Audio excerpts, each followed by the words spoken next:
Bonjour tout le monde et bienvenue sur Légende. Aujourd'hui, c'est un Légende Business avec Nicolas Julia qui a créé un jeu qui s'appelle Sorare, S-O-R-A-R-E. En fait, c'est un peu, pour ceux qui connaissent les cartes Panini à l'époque. Ouais, tu peux penser aussi à ça comme des cartes Panini qui ont des super pouvoirs. Votre boîte va être valorisée 4 milliards 3. Ouais. Est-ce que ça rajoute un sac à dos lourd ou est-ce qu'au contraire, ça te donne des ailes? C'est un peu les deux en fait. Moi, j'ai envie de montrer que depuis la France, on peut monter des boîtes, des startups tech, grand public, qui vont cartonner, qui vont créer de l'emploi, qui vont créer de la richesse. Moi, je veux créer l'acteur, le leader du monde du sport et du divertissement dans le sport. Donc, je considère qu'on est au premier jour là. Tu vas rencontrer Zidane aussi. Comment se passe ta rencontre avec Zidane, qui est un mythe Meneur d'hommes, tu vois, qui inspire les joueurs, leader. Bonjour tout le monde et bienvenue sur Légende. Aujourd'hui, c'est un Légende Business avec Nicolas Julia qui a créé, c'est un entrepreneur qui a créé un jeu qui s'appelle Sorare, S-O-R-A-R-E. C'est un jeu de foot fantasy, c'est-à-dire que vous allez acheter des cartes et faire votre équipe en tant que coach. Et il y a aussi de la NBA dessus, il y a aussi d'autres sports, il va vous expliquer tout ça. Il a valorisé sa boîte 4 milliards 3, il va nous raconter comment il a réussi à faire la plus grosse levée de fonds de l'histoire à l'époque. En 2021, il a réussi à lever 650 millions d'euros. Il va nous raconter son parcours, comment il s'est lancé, comment il a réussi aussi à convaincre les plus grands joueurs de le rejoindre, notamment Mbappé, Zidane, etc., etc. Vous allez voir, il a eu tout le monde, même Lionel Messi.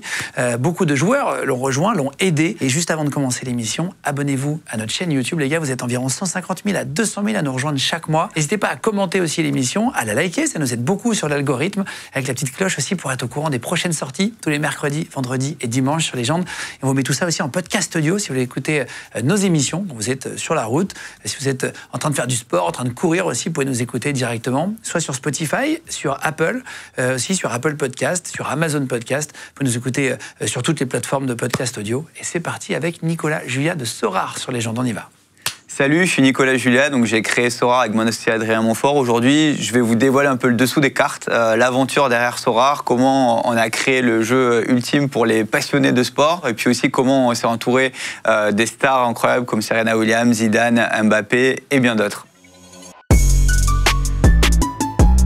Ben voilà Nicolas, je vais te reprendre le clap si tu veux bien. Allez. Et bienvenue à toi. Tu as créé Sorare, S-O-R-A-R-E. Exactement. Qui est un jeu de foot fantasy foot. Je sais pas trop comment on peut l'expliquer. Je sais que dans les investisseurs, tu as Kylian Mbappé, tu as Zinedine Zidane, tu as Xavier Niel qui a été un des premiers, tu as une centaine de gros investisseurs, vous allez voir, c'est quelque chose de très gros. Et tu as fait à l'époque, on va revenir dessus, mais la plus grosse levée de fonds de l'histoire, 650 millions d'euros à l'époque, donc très grosse boîte. Jeu de foot fantasy, qu'est-ce que ça veut dire? En fait, tu parlais de Zidane et c'est lui, quand je lui ai présenté le concept, qui m'a sorti la description la plus simple et la meilleure, je trouve encore à ce jour. Et je raconte un peu comment ça marche le jeu et tout. Et moi, en fait, ouais, mais c'est comme si tu possédais vraiment un club de foot, Sorare. En fait, tu vas acheter des cartes comme si tu achetais des joueurs dans la vraie vie. Tu vas faire ton équipe comme si tu étais un coach et tu vas gagner des tournois avec des récompenses uniques, etc. Donc Sorare, c'est un peu ça. En fait, tu possèdes une équipe virtuelle, tu achètes des joueurs, tu peux les revendre, tu fais ton équipe et ensuite, selon comment le joueur il joue dans la vraie vie, en fait, tu as ce lien avec la vraie vie, tu marques des points et tu peux gagner des récompenses uniques, rencontrer Zidane notamment, mais plein d'autres choses extraordinaires, quoi. En fait, c'est un peu, pour ceux qui connaissent les cartes Panini à l'époque, vous achetiez un catalogue et puis au milieu, il y avait des cartes, vous ouvriez des pochettes, c'est ça, une carte Panini, ça fait longtemps que je ne l'ai pas fait. Et à l'intérieur, il y avait des cartes en fait surprises, tu ne savais pas sur lesquelles tu tombais, il y avait des cartes plus rares que d'autres. Toi, la différence, c'est que on va acheter ces cartes. Il y en a des gratuites. Si on en veut d'autres, on peut en payer d'autres. On les possède de manière unique, c'est ça? C'est sur la technologie. C'est sur la blockchain, donc tu peux les revendre en fait à cet avantage-là en fait où tu peux aussi gagner de l'argent en achetant, en revendant des cartes. Il y en a qui prennent de la valeur, mais ouais, tu peux penser aussi à ça comme des cartes Panini qui ont des super pouvoirs. Les cartes Panini, moi j'ai été un gros collectionneur, je suis passionné absolu, mais bon, elles restent dans leur album. Tu vois, les cartes Sorare en fait, tu peux les avoir dans ton album et c'est cool. On a beaucoup de collectionneurs qui font leur collecte, mais à côté de ça, tu peux les utiliser dans un jeu, donc tu peux faire ton équipe avec, comme un coach, et si le joueur il est bon si Mbappé il met un triplé, il a un 10 sur 10, et toi tu vas être en haut des classements, et tu vas pouvoir gagner des rencontres avec Zidane, des maillots signés, des places VIP, des récompenses uniques, quoi. C'est un jeu de coaching de foot. C'est un jeu de coaching, t'es un coach, en fait, tu dois sentir le joueur qui va être bon ce week-end ou la semaine prochaine. Pas au foot. Alors tu joues pas, c'est pas un jeu vidéo. Tu lances la partie. T'as pas une manette, c'est la beauté de ce qu'on fait aussi, je trouve, c'est que en fait, tu vas acheter tes cartes, tu vas les mettre dans ton équipe, équipe, et ensuite tu vas pouvoir aller mater le match avec tes potes, tu vois, et profiter du moment, et aller au stade et tout. T'es pas devant ton écran, tu vois, en train de jouer. Bon, moi, je suis un joueur de FIFA et de PS aussi, donc je dis pas ça à mal, en fait, tu vois, c'est juste différent. C'est autre chose. C'est autre chose. Et c'est très intense parce que ça te permet de connecter avec le foot ou le sport d'une manière beaucoup plus profonde, quoi. On va y revenir après, mais c'est-à-dire que quand il y a un joueur qui, je sais pas, qui est très très fort, il y en a plein des joueurs de foot, on va pas citer de nom pour pas faire de jeu. Tu prends un joueur, t'achètes une carte, et le mec explose en un an. Bah là, t'as Rafinha, tu vois, Rafinha qui a fait une saison extraordinaire avec Barcelone. Au début de la saison, je crois que sa carte limited, là, quand on en fait 1000 par saison, elle était à 20 €, et en fin de saison, elle était à 200 €. Donc effectivement, c'est la performance, la rareté de la carte, etc., qui va influer sur le prix de la carte. Après, c'est pas vrai sur tous les joueurs et sur toutes les cartes. Évidemment, ça peut pas marcher comme ça, mais effectivement, si t'as un peu du nez, ça peut marcher. Ouais. Et les joueurs jouent mieux dans le jeu? C'est-à-dire que s'ils font des très très beaux matchs, est-ce qu'ils deviennent meilleurs dans le jeu, et quand tu fais ton équipe, du coup, tu as plus de chances de gagner? Alors, en fait, si tu veux, le truc qui se remet à jour à tous les matchs. Tu vois, si le mec il fait un mauvais match, il prend un 2 sur 10. Enfin, nous, on note sur 100, donc un 20 sur 100. Donc, en fait, même les très, très grands joueurs, en fait, ils peuvent avoir une note mauvaise sur le match. En revanche, ce qui est cool dans le jeu qu'on a fait, c'est qu'on a fait la note, la fabrication de la note, en fait, on l'a faite avec les joueurs. Tu vois, il y a des dizaines de sportifs qui ont investi. Grisou, par exemple, Griezmann, tu vois, qui est un mec de la première heure, un supporter de la première heure et qui a beaucoup joué à Sora. Ben, en fait, c'est quelqu'un qui nous a aidé à ce que le truc il soit précis et qu'il soit objectif, en fait, tu vois, qui reflète vraiment la performance. Tu vois, moi, je veux que quand tu regardes un match et que le joueur il performe, et ben en fait, ça soit bien reflété, en fait, dans la note. Comment vous notez? Alors, pour ceux qui ne connaissent pas trop en foot aussi, là, il y a les statistiques, c'est-à-dire que parfois, et aujourd'hui, c'est numérique, hein, tu peux savoir combien de joueurs a eu la balle dans le match, combien il a fait de passes, combien il a fait, etc. C'est ça. Comment tu fais pour... T'as beaucoup de gens qui bossent chez toi pour regarder... Enfin, comment vous faites? Bah, en fait, on a au début beaucoup réfléchi avec des sportifs, avec des joueurs de foot. Après, on a aussi le basket et le baseball. Donc, il y a 3 sports, tu vois, mais il y a la NBA, en fait, qui est un partenaire hyper important pour nous. Et du coup, on a essayé de trouver quelque chose qui met en avant toutes les positions. Dans beaucoup de jeux de fantasy foot comme les nôtres, pour performer, il faut avoir des buteurs, des attaquants ou des milieux offensifs. Mais moi, je veux que les travailleurs de l'ombre, entre guillemets, comme on les appelle notamment dans le foot, le milieu défensif, tu vois, en fait, si lui, il est bon, il puisse aussi bien contribuer à la perf de ton équipe et que ce soit un truc réaliste, tu vois, où tu puisses mettre un peu tout le monde. Donc, comment ça marche concrètement? On prend plein de points de données, en fait. Il y a des fournisseurs de données. Et nous, on fait notre sauce, en fait, avec l'algorithme. On compte les duels gagnés, les passes décisives, etc. Et on sort des notes par joueur. Et la différence, c'est qu'il y a un autre jeu du même type, on va dire, c'est que vous donnez des cadeaux, des vrais cadeaux. Il y a des rencontres. Il y en a qui vont pouvoir rencontrer Zidane. C'est ça. Zidane avant, qui est investisseur avec toi. Moi, je veux créer, si tu veux, la plateforme où, si t'aimes bien le sport, si t'aimes bien le foot, t'as les meilleures récompenses, des trucs que tu peux pas trouver ailleurs. Et tu peux pas t'acheter. Tu peux pas t'acheter. T'achètes pas une rencontre avec Zidane. T'achètes pas un maillot signé par Zidane. T'achètes pas des places, des matchs en VIP avec des joueurs. Voilà. Donc, je veux en fait vraiment créer cet endroit où tu peux jouer gratuitement. Tu peux aussi acheter des cartes avec de l'argent et les revendre. Donc, il y en a pour tous les budgets, pour tout le monde. Et tu peux gagner des choses uniques si tu t'intéresses, évidemment, au sport et au foot et que tu suis ça, quoi.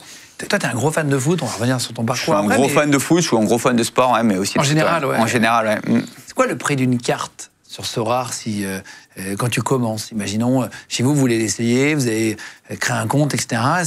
Combien ça coûte et est-ce qu'on peut jouer gratuitement au début? Alors, tu peux jouer gratuitement. En fait, quand t'arrives, c'est un jeu gratuit. En fait, tu peux t'ouvres des packs tous les jours, des cartes gratuites.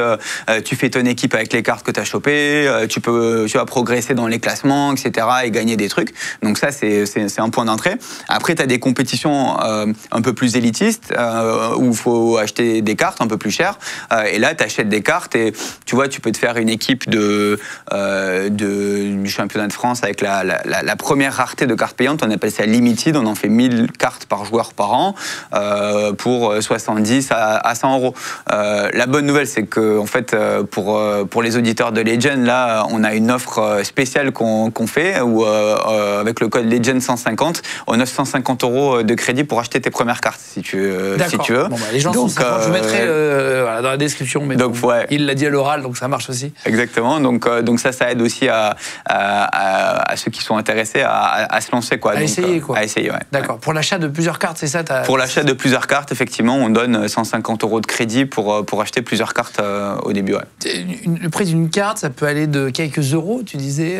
Ouais. C'est quoi, 6, 7, 8 euros? C'est quoi le prix Ouais, d'une carte en au départ? fait, t'as des. Donc, je te disais, t'as la partie complètement gratuite, en fait, où tu ouvres des packs et tu peux gagner des choses. Non, mais les premières cartes payantes, et après, les premières cartes payantes, tu peux en avoir à 50, 60 centimes, 1 euro, en fait. Et la plus chère, elle vaut combien? La plus chère vaut des dizaines de milliers d'euros. Tu vois, l'année dernière, la carte unique de Mbappé, on l'a vendue à plus de 40 000 €, quoi.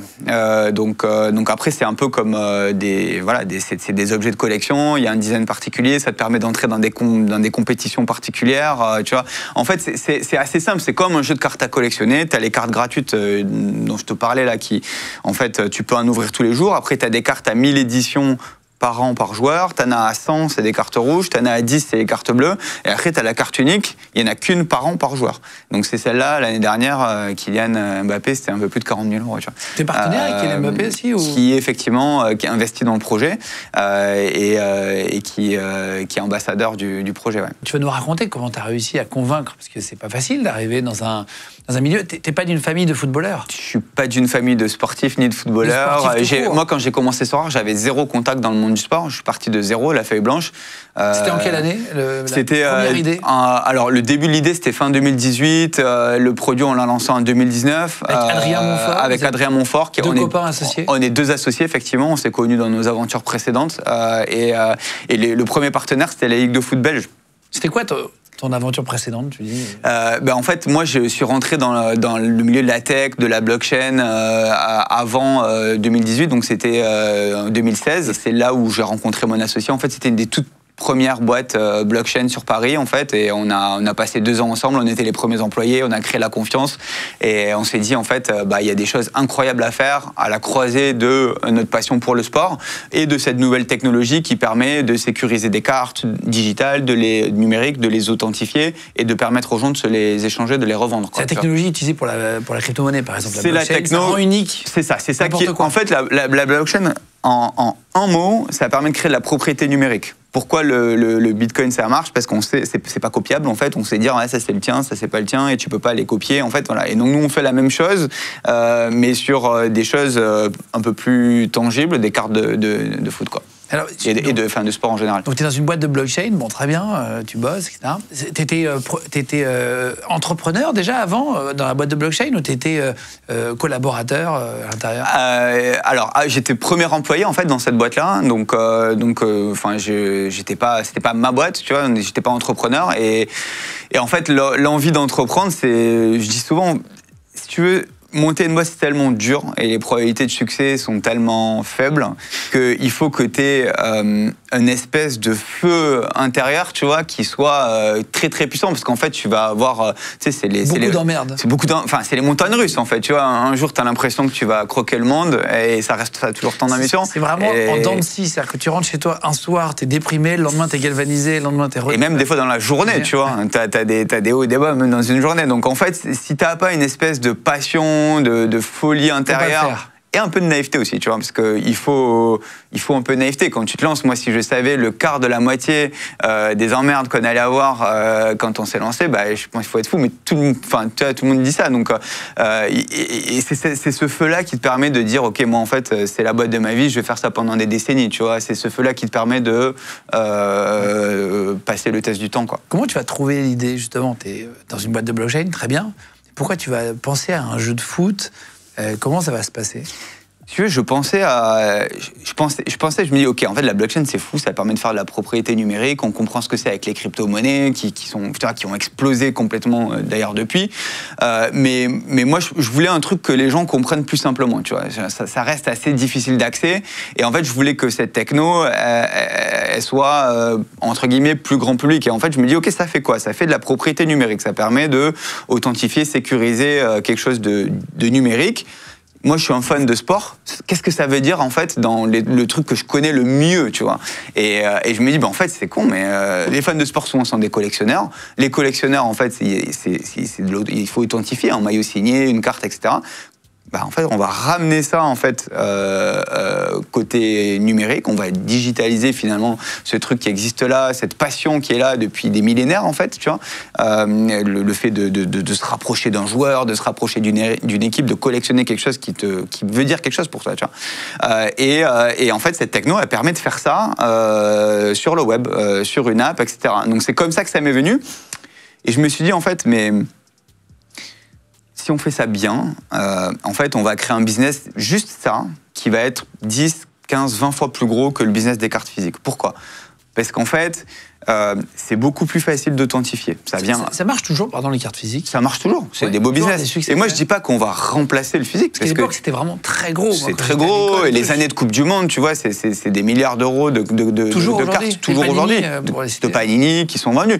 Donc, moi, je dis pas ça. Pardon, il n'y a que eux qui. C'est un duopole. Tu as Panini et tu as Topps, qui est très fort sur les ligues américaines, NBA, NFL, etc. Donc, tu as deux gros acteurs, en fait, sur les cartes physiques dans le sport. C'est quand même du génie de faire des cartes, parce que ça coûte rien, ça s'achète cher, c'est du papier, quoi. Ouais, c'est des cartes en papier. Ouais, après, tu dois quand même acheter les droits d'image. Ils payent. Et ouais, parce qu'en fait, il faut avoir l'autorisation des ligues, des sportifs, etc. Donc, en fait, c'est quand même logique, en vrai.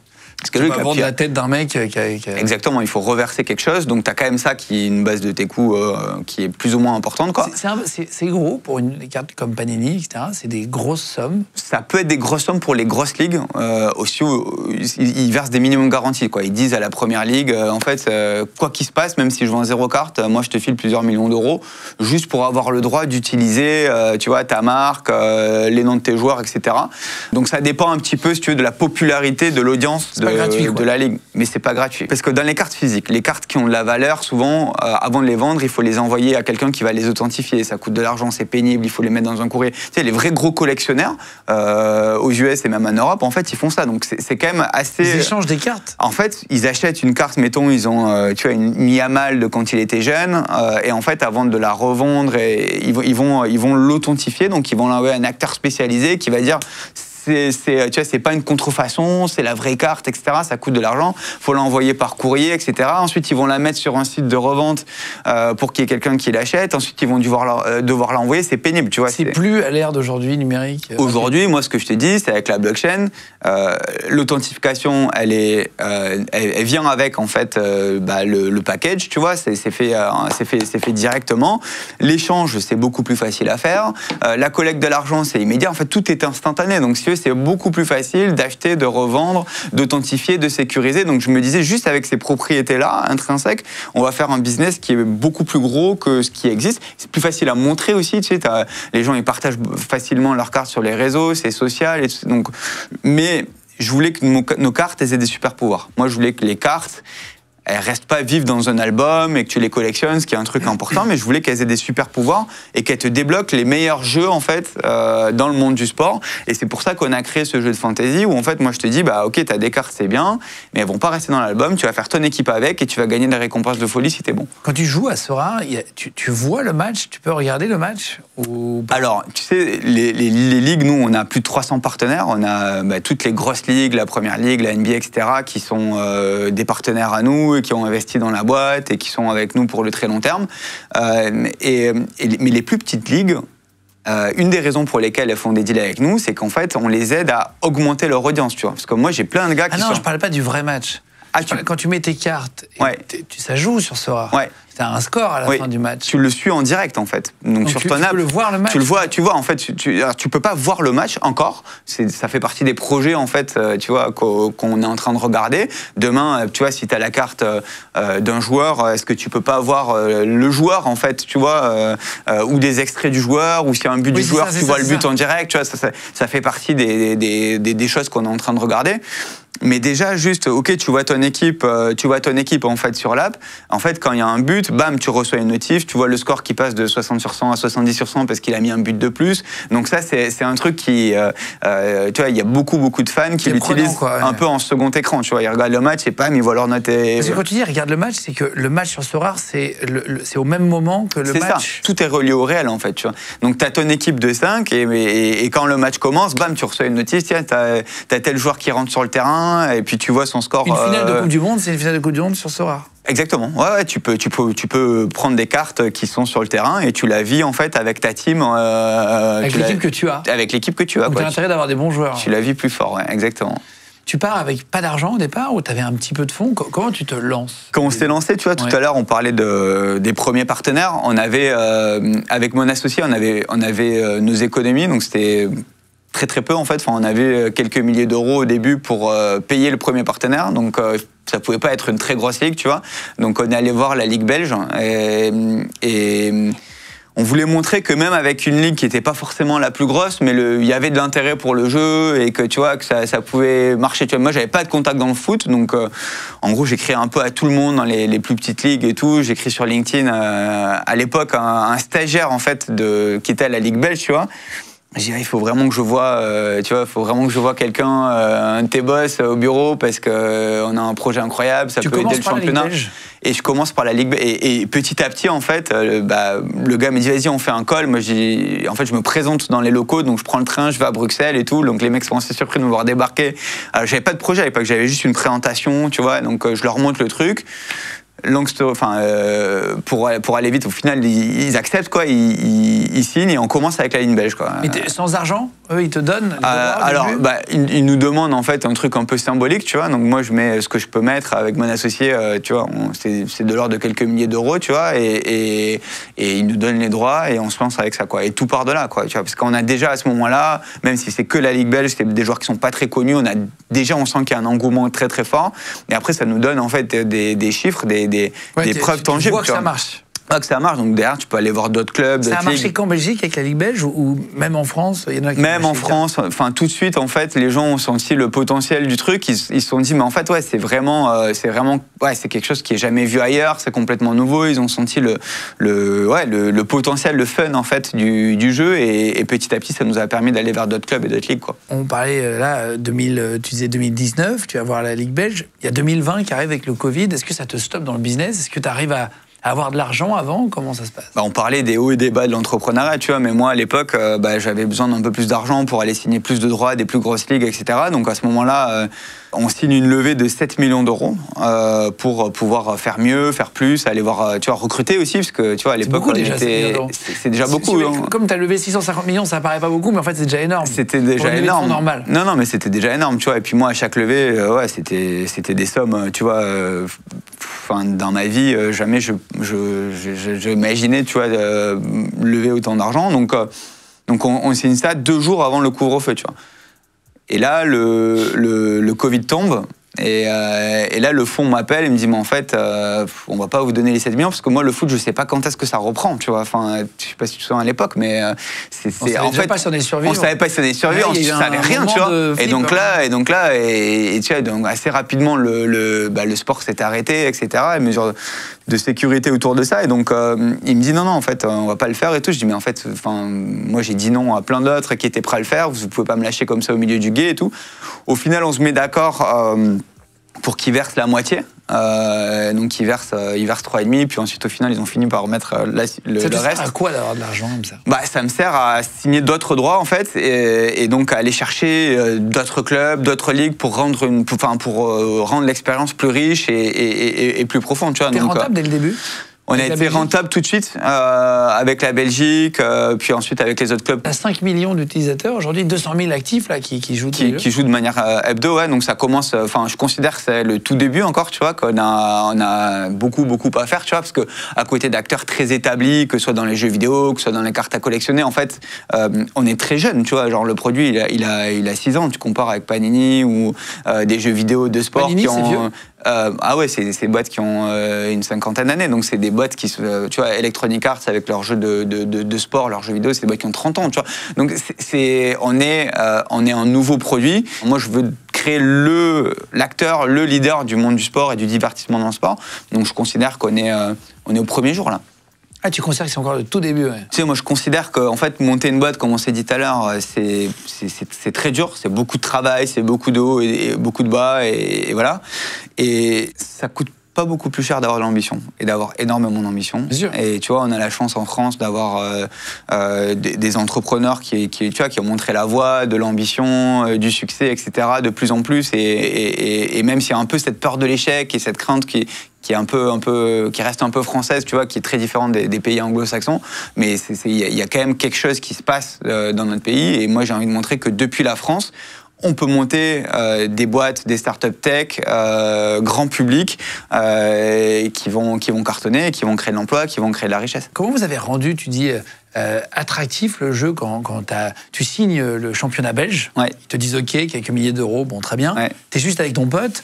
Comment tu mets le système en place, le design? T'as déjà des collaborateurs? Tu les recrutes en express? Comment ça se passe? Au début, on est 2, tu vois, et même quand on a levé plus de 650 millions, on était 17. Ah oui, c'est juste pour les droits, en fait, en gros? En fait, non, on a des équipes produits avec des ingénieurs, des designers. Maintenant, on est plus de 100 collaborateurs entre New York et Paris, tu vois. Mais en fait, au début, pour mettre en place, on est juste 2, tu vois. Il y a mon associé et moi, en fait. Donc, moi, je suis plutôt tourné vers l'extérieur, faire les partenariats, lever des fonds, recruter. Et lui, lui, c'est un ingénieur, donc il développe le produit. En fait, il code, quoi, tu vois. Ce qui est le cœur du réacteur, quoi. On va en parler après. Mais donc, comment tu vas signer le championnat français, par exemple? Là, tu as le championnat belge, très bien. Et comment tu vas faire pour avoir la Ligue 1, etc. En fait, petit à petit, après, c'est un cercle vertueux, tu vois. T'as la Ligue belge qui va dire, OK, ça marche, ça nous aide à avoir plus d'audience, les fans adorent, etc., qui vont te permettre d'aller en faire un deuxième un peu plus reconnu, qui vont te permettre de faire un troisième, ainsi de suite, jusqu'au dernier gros partenaire qu'on vient d'annoncer, qui est la Ligue 1 de foot. Et donc, c'est comme je te dis, un cercle vertueux petit à petit, en fait. Et puis après, tu as ta communauté aussi, tu vois, qui te dit, mais voilà, moi, je veux cette ligue, je veux les cartes de tel et tel club, donc qui pousse aussi, en fait, pour nous aider à y aller, quoi. Il y a la cérémonie du Ballon d'Or qui a lieu chaque année. Ouais. Est-ce que ça influe sur le prix de la carte du joueur? S'il a le Ballon d'Or, ça veut dire qu'il a fait une saison de fou avant. Voilà. Donc ça veut dire que normalement, s'il y a eu un effet, il a déjà eu lieu, tu vois. Après, il peut y avoir un petit effet, un petit boost, mais ça s'est déjà passé avant, tu vois. Toi, tu achètes des cartes aussi? Tu joues justement pour avoir l'expérience client, j'imagine que tu dois Moi, j'ai besoin de tester. Alors après, dans des sommes qui doivent rester limitées, tu vois, on a des codes de conduite en interne, tu vois, on peut pas faire n'importe quoi. Donc oui, j'ai un compte avec quelques cartes et ça me permet de tester parce qu'en fait, il faut rester au contact. Enfin, une des valeurs de la boîte, c'est vraiment de construire avec les fans, près de la communauté, et il y a besoin de ça pour sentir un petit peu le pouls de la communauté. Ouais. Comment tu vas faire la plus grosse levée de fonds de l'histoire à l'époque, 650 millions? Comment tu vas réussir à faire ça? C'est important de comprendre, si vous êtes entrepreneur ou pas d'ailleurs, mais comprendre le parcours. Tu vas d'abord avoir Xavier Niel qui va arriver avec son fonds d'investissement en 2019, qui va être un des premiers, je crois d'ailleurs, à vous faire confiance. Lui, il vous file 550 000 euros, donc c'est pas 650 millions, mais c'est déjà beaucoup d'argent. Comment ça va se passer? Le premier truc, en fait, ça va être un peu décevant. C'est qu'en fait, c'est entre guillemets facile parce que c'est les chiffres. Enfin, tu lèves pas de l'argent comme ça parce que tu vois, t'es un orateur de génie, t'as un truc pour rentrer dans la tête des investisseurs, t'es un non. En fait, si tu veux, à ces niveaux-là de levée, les gens en face de toi, c'est des gens très sérieux, très compétents. Et d'ailleurs, il y en a beaucoup. Enfin, c'est pas un investisseur qui a mis, c'est beaucoup. Enfin, tu vois, on a plus de 100 investisseurs qui font ce qu'on appelle des due diligence. Donc, ça veut dire qu'ils vont passer des semaines, si c'est pas des mois, à vérifier ce que tu leur racontes. Ils vont scruter, qui vont faire des audits, tu vois. Enfin, donc. Sorte d'enquête sur le chiffre. D'enquête, en fait, voilà, sur ce qui se passe, etc. Sur toi-même aussi. C'est complètement une enquête, en vrai. Sur toi-même, mais clairement. Ils scrutent tous les chiffres. Ils vont regarder, ils vont appeler des gens qui ont bossé avec toi dans le passé. Pour voir si c'est vrai. Ils vont regarder si tes chiffres sont vrais, etc. Donc, tu vois, en fait, la levée de fonds, c'est une conséquence de tout ce que tu as fait pendant les années d'avant. Est-ce que tu as un produit qui est bon? Tu peux pas enfumer un mec dans un bar, en gros. Prête-moi 650 000. Il y a des histoires, tu vois, mais à ces niveaux-là, c'est quand même beaucoup plus compliqué. Ouais. Et donc, voilà. Donc mon premier point, c'est de te dire, en fait, la levée de fonds, ça doit évidemment pas être une fin en soi, même si ça fait du bruit et tout. Mais moi, je vois, levée de fonds, c'est tu passes à la station-service, tu mets de l'essence pour aller plus loin et plus vite. Mais tu vois, c'est une étape et en fait, ça vient sanctionner positivement des choses bien que tu as fait dans le passé. C'est OK, en fait, tu as ramené des clients, tu as fait du chiffre d'affaires, donc en fait, tu as des gens qui croient en toi et qui vont t'aider à aller plus loin, plus vite. Donc, mais tu connaissais les Xavier Niel, etc. Tu les connaissais Non, après donc ça arrive sur mon deuxième point. Après, il y a quand même du savoir-faire, évidemment. C'est qu'en fait, il faut créer un processus compétitif. Enfin, tu peux pas faire ça, il faut pas que ça te prenne trop de temps. Donc, en fait, tu vas dire, OK, ça va prendre 3 mois. Premier mois, je fais les premiers meetings, je mets tout le monde sur la ligne de départ ensemble. Ça s'appelle une process letter. Comment ? Ça s'appelle c'est un nom, ça, le fait de mettre tout le monde. Et tu donnes des dates. Ouais, en fait, tu fais un processus compétitif. Voilà. Quoi. Tu vois, tu dis, en fait, voilà, il y a plein de gens qui veulent investir chez moi. Je vais tous vous mettre sur une ligne de départ. On va faire des rendez-vous. Et en fait, ensuite, je choisirai en fonction des termes que vous m'offrez, de l'argent enfin, tu vois, des montants, etc., etc. Et aussi de la qualité des gens que tu as en face de toi. On prendra une décision, tu vois. Et donc ça, c'est ce qu'on a fait j'ai fait ça sur toutes mes levées de fonds, et notamment sur la dernière, tu vois, à chaque fois, on a eu la chance d'avoir plusieurs offres, donc plusieurs acteurs qui proposaient de mettre ces sommes-là, et même certains qui proposaient de mettre plus, ou à des termes, des conditions, des valorisations plus élevées. Mais après, il y a de l'humain aussi, tu vois. Parce qu'en fait, moi, quand je monte cette boîte, je veux créer une boîte qui dure des années, des décennies, évidemment. Donc, en fait, c'est comme en mariage, tu vois. Il faut s'assurer que les personnes... faut bien se marier, quoi. Ouais, faut bien se marier, parce qu'en fait, il n'y aura pas que des moments de choix. Il y aura, comme dans un couple, en fait, des moments où ça va être dur, des moments où tu vas disputer, des moments où tu ne seras pas d'accord, des moments où il va falloir prendre des décisions difficiles. Et en fait, il faut avoir des gens avec qui tu partages des valeurs. Parce que sinon, le mariage, il pète en vol, quoi. Ouais. Sinon, c'est compliqué de durer. Sinon, c'est compliqué de durer. Plus compliqué, ouais. Et tu vas lever en une fois 650 millions ou c'est en plusieurs En fait, on a fait, au total, dans l'histoire de l'entreprise, on a fait 5 levées de fonds. Donc la dernière, ça a été la plus grosse, mais on en a fait des beaucoup plus petites. Et bon, j'ai levé dans des contextes, en fait, où c'était très dur, où ça m'a pris beaucoup de temps, où tu vois, personne ne croyait en la blockchain, personne ne croyait dans le projet. Et puis j'ai levé dans d'autres contextes où c'était plus facile, en fait. Donc, mais à chaque fois, il faut savoir être bien organisé, il faut savoir créer, en fait. Créer cette concurrence, en fait, entre les différents acteurs qui veulent investir chez toi, quoi. Tu dis j'ai écouté un peu ce que tu avais fait dans les interviews. À un moment donné, tu dis j'ai une grosse tolérance au risque.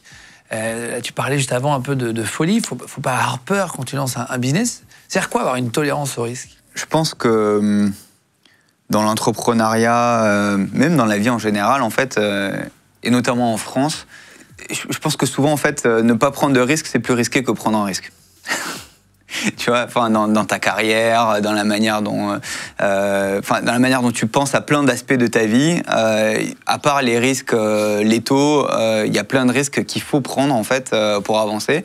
Et moi, je considère que dans l'entrepreneuriat notamment, en fait, entreprendre en France, tu vois, ça reste beaucoup plus facile, j'ai pas peur de le dire, même si ça, tu vois, tout le monde va pas être d'accord, que dans plein de pays, tu vois. T'as quand même des filets de sécurité, t'as un système social, t'as des mécanismes, en fait, où tu peux quitter une boîte avec des ruptures conventionnelles, par exemple, et avoir de l'argent pendant quelques semaines, enfin, pendant quelques mois. Tu peux vivre avec le chômage le temps de monter ta boîte. Tu peux vivre avec le chômage le temps de monter ta boîte. T'as quand même un environnement politique qui est plutôt encourageant pour l'innovation, etc. Donc c'est ça, en fait, que je veux dire par rapport au risque en général, quoi. C'est quoi le plus gros risque que tu as pris dans ta vie ? Je vais me contredire, en fait. Mais, mais tu vois, monter Sorare, en fait, on avait déjà notre première fille avec ma femme. On allait avoir la deuxième. Et en fait, je me souviendrai toute ma vie. Ma femme a monté et revendu une boîte avant moi. Et maintenant, elle a une boîte dans le design et l'immobilier. Et en fait, on était dans la voiture, en fait, sur le chemin vers un week-end, tu vois. Et elle était déjà enceinte, et donc je lui pitch Sorare dans la voiture, tu vois. Et en fait, au tout début, quand tu pitches, en fait, ton truc, tu sais, t'as pas trop... je savais que c'était un projet nouveau, et t'avais 9 personnes sur 10 qui osaient pas me le dire, mais qui me disaient, mais t'es fou, c'est quoi ton histoire, là, avec des cartes sur la blockchain, tu peux jouer avec, tu vois, on comprend rien, c'est quoi ton histoire, tu vois. Et je lui pitch le truc. Tu vois, elle est pas fan de sport ou de foot du tout, tu vois. Elle me regarde comme ça, elle me dit, mais c'est exceptionnel. Elle me dit, mais vous allez cartonner. Et je dis, mais attends, tu dis ça pour... t'as envie d'être sympa, c'est quoi, t'as les hormones qui sont bien là aujourd'hui et tout. Elle dit, non, vraiment... elle est entrepreneuse, elle? Là, à ce moment-là, elle était un peu entre deux. Tu vois, elle avait déjà revendu une boîte et elle se demandait elle-même si elle voulait pas... Tu vois, et c'était un peu compliqué parce que moi, je lui dis, écoute, j'ai envie de lancer ça. On a le deuxième qui arrive. Et toi, tu veux relancer un truc, le puzzle, il est pas facile, tu vois. Il faut le faire rentrer, tu vois. Et donc, si tu veux avoir ce truc, tu cherches au début de la confiance, ça vient aussi de l'amour des gens qui t'entourent, tu vois, ta famille, tes amis, etc. Et en fait, alors ça m'a donné beaucoup d'énergie, en fait, et de confiance, tu vois, pour continuer à avancer, quoi. Donc l'accord de... Bah ouais, c'était quand même une forme de risque, mais c'était un risque familial, tu vois, plus qu'un risque, tu vois, financier, quoi. Parce que je me disais, au pire, entre guillemets, si ça marche pas, bah, je retournerai bosser, et puis voilà, quoi, j'essaierai de trouver un job, quoi. On va faire rentrer dans un instant un garçon, un homme qui s'appelle Dominique Richet, qui est le plus grand fan, le plus grand supporter de l'équipe de France depuis 1972. Il a vu 8 Coupes du Monde, 7 finales masculines, 1 finale féminine. Il va nous raconter, c'est un homme qu'on voit souvent dans les tribunes. En fait, on s'est dit, comme on parlait de foot, de fan de foot, parce qu'il faut être fan de foot, ou en tout cas de sport. De sport, rare, maintenant, tu as élargi. Sport, mais quand ceux qui collectionnent les cartes Panini de foot, faut être fan de foot, etc. Donc on s'est dit, tiens, on va inviter le plus grand fan. Magnifique. J'ai pas vu d'interview de lui encore, mais je me suis dit, tiens, c'est intéressant d'avoir son avis. Il arrive à rentrer gratuitement dans les stades. Ok. Il a carrément une plaque. C'est un VIP, quoi. Attends, rigole pas. Il est allé, par exemple, avec Chirac à côté de lui voir des matchs. D'accord. Il a été invité tellement qu'il était un grand fan de l'équipe de France. Il est devenu copain avec certains grands noms du foot. D'accord. Copain avec même des Jean-Michel Aulas, des grands noms, etc. Il a carrément une plaque à son nom au Stade de France quand t'arrives. C'est rigolo. Incroyable. Okay. Donc il va nous raconter son parcours, comment il a réussi à rentrer les premières fois gratuitement, à se faire un chemin. C'est rigolo quand même. Un grand fan. On parlait de cartes Panini aussi. Ouais. On a retrouvé une des plus grandes collections françaises de cartes Panini. C'est un monsieur qui les a à Toulouse, qui habite à Toulouse. Il a des cartes Panini. Il a pu, pour donner le chiffre exact, 200 albums complets Panini. C'est énorme. Hein. Incroyable. Il a des cartes qui valent plusieurs milliers d'euros. T'en parlais avant. Certaines cartes parfois prennent de la valeur quand c'est vraiment très rare. Aux US, t'as des cartes qui valent des millions, hein, des cartes de stars de la NBA, etc. On se rend pas compte. Hein. C'est plus des cartes. C'est moins le foot. C'est plus baseball, non? Ah ouais, baseball, NBA, NFL, mais même t'as des cartes de foot qui doivent être pas loin d'atteindre ces prix. Il s'appelle Jérôme Lemoine, il habite à Colomiers, donc c'est juste à côté de Toulouse. On est parti voir sa collection, on regardait. Bonjour, je m'appelle Jérôme. Je suis un grand fan des collections de stickers. J'ai, je pense, une des plus grosses collections en ce qui concerne le cyclisme. Donc ici, notamment, j'ai toute la partie cyclisme, donc avec tous mes albums collés. Une partie football, donc principalement, alors ce que je préfère, les albums des championnats étrangers et français qui sont de l'autre côté. On a tout ce qui est Ligue des Champions, que j'aime beaucoup aussi. Voilà, du basket, on a du rugby, donc là, comme je disais, des albums de Coupe du Monde. Je suis moins carte, mais j'ai quand même quelques albums. On a aussi des albums sur les JO, que j'aime beaucoup. Là, c'est la partie vraiment pour les enfants. On a du Peppa Pig, du Pas de Patrouille. Voilà. Qu'est-ce qui t'a donné envie de collectionner les Panini ? Alors Panini, c'est avant tout des souvenirs d'enfance. Mon premier album, c'était un album de cartes, donc de 1994. 1900, je parle déjà comme un ancien. C'est le premier album de cartes où on voit Zizou, qui est là, la fameuse carte de Zidane, qui a une belle valeur désormais. Et c'est quoi ta vignette la plus rare, ou celle qui était le plus compliquée à trouver? Alors, ma vignette la plus rare, c'est une carte en l'occurrence. Mais de toute façon, tout est dit quand on la voit. C'est une one of one. Donc c'est un exemplaire unique d'une collection de cartes moto. Je ne suis pas du tout la moto, mais pour mon contact colombien, je me suis retrouvé à faire la collection. Et on ouvrait ça avec ma fille. Elle m'a dit je vais avoir une noire, je vais avoir une noire. Et je suis tombé sur une noire, one of one, donc sur le Jorge Martin, qui a été champion du monde en 2023, si je ne m'abuse. Après, des cartes rares, j'en ai plein, mais J'ai des sur 15, des tiges d'Alinga qu'un ami collectionneur m'avait mis de côté, comme il sait que je suis fan, un ardent supporter du TFC. C'est la grande mode aussi chez Panini, hein. Il y a un système d'images parallèles qui est mis en place. C'est-à-dire que ce sont des images qu'on a tous les 50, 80 ou 100 paquets, et avec des variantes de couleurs, comme on voit ici. Donc là, c'est l'album de Première Ligue 2023. Et on avait une image verte, on avait à peu près tous les 50 paquets, orange 50-70. Là, il fallait déjà 150 paquets pour avoir une bleue, et les jaunes, c'est encore plus.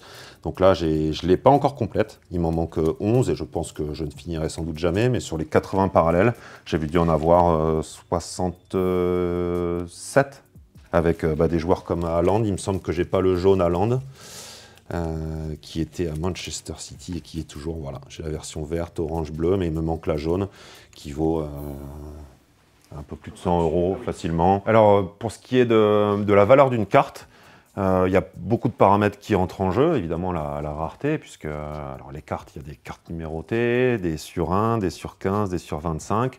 C'est de plus en plus fréquent, que ce soit chez Panini et chez son concurrent Topps, ce système de cartes numérotées relativement compliqué à avoir. Le fait que d'autres collectionneurs les conservent plusieurs fois. Et puis la spéculation sur les rookies, par exemple, qui sont c'est le premier sticker ou la première carte d'un grand joueur. Qui de Zidane, par exemple, que j'ai collé dans un album. Donc là, évidemment, elle est dans l'album, donc ça, la valeur de cette image est quasi nulle. Et on tombe sur cette image, qui n'est pas collée super droit d'ailleurs, mais cette image, dans un état impeccable, elle vaut aux alentours de 1 000 €. On a aussi, dans la même veine, on a la première image de Kiki, de Kylian Mbappé, qui était à Monaco. Donc, on a son fameux premier sticker. Donc, à l'époque, c'était d'ailleurs, dans cette collection-là, c'était les deux joueurs sur la même vignette. Donc, il était avec Corentin Jean, voilà, un ancien Toulousain. Et cette vignette, déjà, alors elle est est sortie entre fin 2016 et début 2017. C'est une vignette seule en état impeccable qui vaut plusieurs centaines d'euros déjà. Est-ce que tu as une idée, ou du coup tu peux donner l'idée de combien ça peut coûter un album complet à la revente? Alors, un album, donc j'insiste sur le fait qu'il doit être non collé, parce qu'à partir du moment où on colle la première image, on divise la valeur de l'album par 2. Donc un album non collé, ça dépend de ce que c'est. Un album de Coupe du Monde, par exemple, avec 600, le Qatar faisait 670 stickers, donc on est quand même sur un set compliqué à terminer. Il faut vraiment de la matière, beaucoup de boîtes pour le faire. Donc ceux-là, au tout début, ils valent dans les 120, 130 à la revente. Alors que, bon, après les prix diminuent parce qu'on arrive à avoir des boîtes moins chères, etc., etc. Mais un album de vélo, par exemple celui du Tour de France, 367 stickers. Là, on est sur, alors la version cartonnée un petit peu plus, mais entre 80 et 100 €. Donc ça coûte un peu moins cher. L'album du championnat de France de Ligue 1, en général, c'est aux alentours des 90 €. Voilà, comme ça, vous avez pu voir un peu la collection, du coup. C'est magnifique. C'est incroyable le temps qu'il a fallu, en fait, pour... Merci à Jérôme de nous avoir... C'est un travail de fourmi, en fait, tu vois, parce qu'il faut aller chercher la carte qui te manque, l'échanger, aller sur les... Enfin, c'est un énorme travail, quoi. Donc, il y a des gros collectionneurs. On le voit, toi, tu n'étais pas à ce niveau-là quand même. Non, j'étais loin de ce niveau-là. Oui. Je vais vous montrer des images de Sorare que vous puissiez voir. On en parle depuis le début de l'émission. Voilà, à l'image, ça apparaît. Ça, c'est le marketplace. Qu'est-ce que c'est? Est-ce que tu peux expliquer un peu ce qu'on voit? C'est ta place de marché, en fait. Tu vois, c'est comme dans la vraie vie. Tu es un président de club, tu veux aller acheter des joueurs. Donc, tu vas aller sur le marché, tu vas regarder les joueurs qui sont bons, qui performent. Tu as différents prix. Tu vas essayer de faire une bonne affaire et tu vas aller acheter, choisir la carte qui te va bien pour construire ton équipe. Tu peux aussi, c'est là aussi que tu peux la revendre. Donc si tu as une carte que tu as envie de revendre ou dont tu n'as plus l'utilité, tu vas aller là-bas et tu vas définir ton prix, tu vas pouvoir la revendre. Là, vous voyez la composition d'équipe qui apparaît à l'image, comme ça vous pouvez voir un peu... Donc là, ça y est, tu as une équipe. Voilà, donc là, à droite, vous avez les cartes, au milieu, il y a le terrain, donc c'est toi qui les disposes. Tu les mets en fait, tu vois, avant le début des matchs. Tu peux mettre un joueur, tu peux t'amuser à prendre le goal et à le mettre en attaquant, par exemple. Ah non, ça marche pas. Tu as des positions, en fait. Nous, on fait un format A5 pour que ce soit un peu plus simple et tout, et à la prise en main, en fait. Donc, tu as un gardien, tu as un défenseur, tu as un milieu, un attaquant et un joueur bonus qui peut être soit un deuxième def, soit un deuxième milieu, soit un deuxième attaquant. Et tu fais ton équipe comme ça avant que les matchs commencent, en fait. Et alors là, il y a la page principale version live. Ouais, là, tu suis ton équipe. Là. Donc, tu as le troisième pilier, tu as acheté tes cartes, tu as acheté tes joueurs, tu as fait ton équipe. Et là, tu vas suivre, en fait, pendant le week-end, tes joueurs qui performent, dont le score, il monte, il descend en fonction de leur performance. Ah, bah, OK, une passe décisive, la note, elle monte. Une erreur grave, bah, la note, elle descend, ainsi de suite, quoi. C'est sur... Il y a l'application aussi, c'est sur l'application, effectivement. Tu as le site web et puis tu as une appli. Et c'est vrai que pour suivre le direct, l'appli, c'est pas mal pour les notifs et tout, quoi. Et comme ça, tu dis, c'est comme le deuxième écran, vous regardez un match et vous avez le vôtre en même temps, etc. C'est ça. Toi qui as fait la plus grosse levée de fonds de l'histoire, 650 millions d'euros, quel conseil tu donnerais à un entrepreneur qui hésite à se lancer? Il y en a, vous devez peut-être nous regarder aujourd'hui. Ouais. C'est à ça que ça sert aussi, c'est transmettre ce qu'on a appris. Ouais. Quel conseil tu donnerais, toi, à des entrepreneurs, entrepreneuses qui ont envie de se lancer et qui n'osent pas aujourd'hui? Bah, je te dirais plusieurs choses. Le premier conseil, c'est l'entourage, en fait. C'est en fait la première cause d'échec d'une entreprise, c'est une association qui marche pas. Tu te frites avec ton associé au bout de 3 mois ou de 6 mois parce qu'en fait, tu n'es pas exactement aligné sur les valeurs ou sur où est-ce que tu veux amener la boîte ou la répartition des responsabilités. Donc, en fait, c'est bien connaître en fait son associé. On dit souvent, tu vois, c'est bien d'avoir fait des projets ensemble ou d'avoir bossé ensemble, d'avoir créé de la confiance en fait pour être sûr de la solidité en fait du lien de début. Donc ça, c'est le premier conseil. Le deuxième, en fait, c'est d'être vraiment passionné, d'avoir vraiment envie d'y aller. Faut se sentir presque investi d'une mission, tu vois, et de se dire, bah en fait, j'y vais parce que ce truc-là, j'ai envie de le craquer, ça me passionne et quoi qu'il en coûte, je vais y arriver. Faut avoir cette flamme-là, quoi. C'est absolument indispensable. Et après, le troisième conseil, je trouve qu'en fait, on se raconte souvent des histoires quand on monte une boîte. On pense que les clients, ils vont aimer. On pense que si je fais ça, ils vont aimer. On imagine. En fait. Et tu vois, et personne te dit la vérité. En plus, tu parles de ta boîte à côté, bah, tes potes, tu vois, ton entourage, ils vont pas te dire les choses comme elles sont vraiment. En fait, parce qu'ils t'aiment, tu vois. Donc, ils vont te dire, ils vont te mettre un petit vernis sympa autour. Donc, dès que possible, il faut aller voir ton client type et lui montrer, en fait, même si tu n'as pas le produit final, il faut lui montrer et il faut prendre des retours des gens qui n'ont pas d'affect avec toi. Tu vois, pas les gens qui disent c'est génial, tu vois, pas, non, donc voilà, dans la voiture, donc tu vois, qui disent c'est une super idée. Donc moi, en fait, pas que ça. Tu vois, moi j'allais, en fait, on n'avait pas encore le produit, on n'avait pas d'app, on n'avait pas de site, j'avais juste des écrans qui montraient ce à quoi ça ressemblait avec quelques cartons. J'allais montrer à des fans, tu vois, un peu au hasard. J'ai dit, ça, j'explique le truc, ça, t'aimerais bien? Ouais, j'aimerais bien tout. Ah, t'aimerais vraiment, t'achèterais une carte? Ouais, ok, vas-y, donne-moi 10 €. Et je te donne la carte en avant-première. Et là et si le mec te file 10 €, là, t'as une preuve qu'en fait, ouais, il y a un truc, il se passe quelque chose, tu vois. Mais c'est ça, au final, la validation finale. C'est ton client type et est-ce qu'il est prêt, en fait, à t'acheter ton produit, tu vois, tout simplement. Votre boîte va être valorisée 4,3 milliards cette année-là. Est-ce que ça change quelque chose pour toi? Tu rentres dans ta voiture le matin, est-ce que ça te rajoute de la pression? De te dire, putain, attends, il y a 3 ans, j'en parlais à ma femme, 2 ans, pardon, même, j'en parlais à ma femme enceinte, là, j'ai une boîte qui est valorisée 4,3 milliards, qui fait 300 millions de chiffre d'affaires, j'ai levé 650 millions d'euros. Est-ce que ça rajoute un sac à dos lourd, ou est-ce qu'au contraire, ça te donne des ailes? Ou est-ce que c'est les deux? C'est un peu les deux, en fait.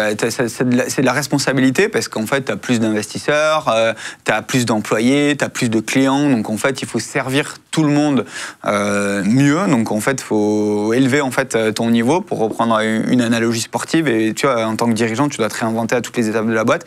Donc, ouais, plus de responsabilité. Et puis après, tu as les moyens pour développer ta vision. Donc ça, c'est quand même l'aspect positif, tu vois. Tu peux faire, en fait. Tu peux exécuter ton plan. Voilà. Et donc moi, j'ai levé beaucoup d'argent pour acheter des droits. En fait, tu peux prendre l'analogie des droits télé. Au bout d'un moment, bah, si tu veux avoir les meilleurs droits, il faut mettre beaucoup d'argent sur la table. Et donc nous, si tu veux, toujours mon gros doute, ça a été les acteurs américains, dès qu'on s'est lancé, ils ont commencé à nous copier, tu vois. Et ils ont commencé à s'armer et tout. Et donc en fait, je savais que pour gagner, pour créer le leader mondial que je veux créer, j'avais besoin de gagner le marché US. J'avais besoin de prendre les droits en tant qu'acteur français aux US. Et en fait, pour ça, il faut être crédible. Ça veut dire quoi? Ça veut dire qu'il faut avoir Serena Williams qui monte au board, ça veut dire qu'il faut avoir des acteurs, il faut avoir les stars de l'investissement dans la Silicon Valley. Serena Williams qui va accepter, qui va t'aider d'ailleurs. Qui va accepter, qui va m'aider, qui va s'asseoir avec moi pour négocier la NBA. Mais en fait, ces gens-là, il faut les avoir autour de toi. Donc ça, c'est la crédibilité, c'est du support. Et puis après, il faut avoir les armes financières aussi, parce qu'en fait, ça coûte très cher et il faut y arriver, quoi. Donc il faut avoir les moyens d'exécuter cette ambition, quoi. Quand tu arrives avec Kylian Mbappé, avec Zinedine Zidane, avec Gérard Piqué même, enfin, attendez, je peux les citer. Il y en a des dizaines qui ont investi. Ça va aider à donner de la crédibilité au projet. Ça aide parce qu'en fait, au bout d'un moment, ce que tu as envie de réussir, c'est que tu es les sportifs qui croient dans le projet, qui t'aident de différentes manières, tu vois, parce que tout le monde m'a aidé d'une manière qui était différente en fonction de ses appétences, en fonction de ses préférences. Tu as besoin des investisseurs plus traditionnels qui, eux, t'aident à construire une boîte, en fait, tu vois. Et après, tu as besoin de l'argent, en fait, de la levée de fonds, quoi, tu vois, pour développer ta vision et acheter les droits. On parle des succès, on parle des échecs aussi, on parle des moments de doute, etc. C'est aussi important de se dire, tiens, quand on se fait plaisir, est-ce que tu as pu te faire un plaisir aussi? C'est pas parce que tu as levé 650 millions d'euros que tu as 650 millions d'euros sur ton compte à toi, ça n'a rien à voir. J'aimerais bien maintenant. Ouais. Mais est-ce que tu as pu te faire un plaisir en tant qu'entrepreneur? Il faut aussi faire rêver, montrer qu'on peut se faire des plaisirs, quoi. C'est important. Tu sais, pendant très longtemps, j'avais ce côté... presque un peu, je me culpabilisais et pendant des années en fait, j'allais pas avoir de match alors que j'étais invité tout le temps et je suis toujours, enfin tu vois, j'ai beaucoup d'invitations partout. Je le faisais pas parce que je me disais en fait, tu vois, il y a beaucoup de responsabilités, il y a une grosse valo, il y a beaucoup d'argent, donc en fait moi mon job c'est, tu vois, c'est d'être au bureau, de taffer, de charbonner, et je vais pas, voilà. En réalité, le faire de temps en temps, c'est très bien, ça fait aussi du réseau et tout, donc tu vois, depuis quelques temps, je le fais un peu plus, mais je le fais très peu, tu vois, je vais aller voir 4 matchs de foot par an, alors que tous les week-ends, je pourrais être à droite, à gauche. Et après, d'un point de vue plus matériel, en fait... tu vois, je suis pas fan de grosses voitures ou de choses comme ça, donc en fait, j'ai un peu des meilleures vacances. Je vais à des restos auxquels je pouvais pas aller avant, et c'est ça mon plaisir, quoi. C'est ça pour toi le luxe? C'est quoi pour toi le vrai luxe? Le vrai luxe que tu n'as peut-être pas encore atteint aujourd'hui, d'ailleurs. Ouais. Un but, tu vois. Ouais, en fait, je pense que à partir d'un moment, avoir pour moi, hein, avoir les moyens d'offrir des vacances à tes proches, cool. Avoir les moyens... Enfin, tu vois, moi, je viens d'une famille où on n'était pas mal, mais bon, on n'avait pas d'argent non plus. Donc, c'est quoi tes parents? Mon père est agriculteur, mais c'est un petit exploitant dans le sud, qui est à retraite maintenant, et ma mère était assistante de direction. Et donc... pour moi, le luxe, c'était de me dire, en fait, je peux leur offrir, tu vois, une maison, un logement, et puis nous-mêmes, enfin, tu vois, j'avais pas d'appart à Paris, donc pouvoir m'acheter un appart à Paris, et de pouvoir être tranquille, en fait, et de pouvoir voir venir, pour moi, et puis ensuite de pouvoir profiter, ce que je te disais, avoir de meilleures vacances, pouvoir, tu vois, aller au resto, te faire les restos que tu veux, etc. Pour moi, c'est ça le luxe. Je me suis pas acheté de voiture, je me suis pas acheté de trucs extravagants parce que je le faisais pas avant et je me suis dit, il n'y a pas de raison que ça change. T'as pu faire un beau cadeau à tes parents, du coup, tu disais? Ouais, voilà. Donc pour moi, c'était ça, tu vois. Et puis faire kiffer tes proches, de temps en temps, on organise des week-ends avec les potes, etc. Pour moi, c'est ça le luxe. C'est pas le luxe ostentatoire, quoi. C'est pouvoir profiter un peu mieux de la vie avec des trucs. Tu faisais quoi ton père en tant qu'agriculteur? Moi, je viens du sud de la France, près de Perpignan, donc c'est un maraîcher. Enfin, l'été, c'était les pêches et l'hiver, les salades. Mais c'est des métiers, tu vois, qui sont durs dans le sens où t'as l'environnement externe qui agit beaucoup, tu vois. Donc, si t'as une catastrophe climatique, t'as rien, quoi, tu vois. Donc voilà. T'as en ambassadeur qui sont avec toi dans l'équipe, t'as Lionel Messi aussi. Ouais. Qui tu n'as pas, en fait? Parce que je vois que tous les noms, je vais pas citer. Non, mais il y a beaucoup. Puis il y en a beaucoup. Tu vois, t'as des dizaines de joueurs de foot, pas mal, notamment l'équipe de France, qui jouent au jeu, qui sont pas forcément, tu vois, investisseurs. Et en fait, on a dit non à plein, en fait, hein, parce que nous... Vous voulez investir après?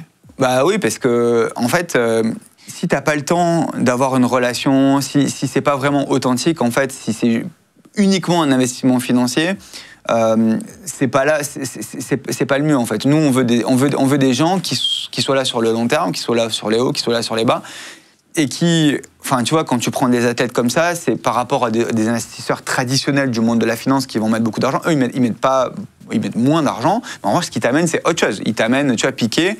Au début, c'était un des tout premiers joueurs qui s'est passionné pour le jeu, qui m'a aidé, etc., avant même d'investir et tout. Lui, il m'a débloqué des contacts dans le monde du foot. Moi, j'avais 0 contact. Tu vois, la première grosse ligue qu'on a signée, c'est la Liga. Il m'a connecté à des présidents de club, il m'a connecté à la ligue, tu vois, il m'a aidé, si tu veux, à rentrer dans ce monde que je ne connaissais pas. Ça, c'était lui, tu vois. Après, Griezmann qui adore les jeux de foot, tu vois, lui il faisait tout le temps des retours sur le produit, il faut améliorer ça, le scoring là ça va pas, et si tu faisais telle fonctionnalité dans ton produit, donc tu vois, ça c'est un autre truc. Serena Williams, ça m'a aidé sur le marché américain, c'est encore autre chose, tu vois, à m'amener une crédibilité que j'avais pas forcément, des contacts que j'avais pas forcément, donc après chacun t'amène quelque chose, mais après le fil rouge c'est qu'il faut que ce soit authentique, quoi. Gérard Piqué, qui est joueur qui est à Barcelone. Ouais. Qui est à Barcelone. Bah, lui, c'est incroyable. Ouais.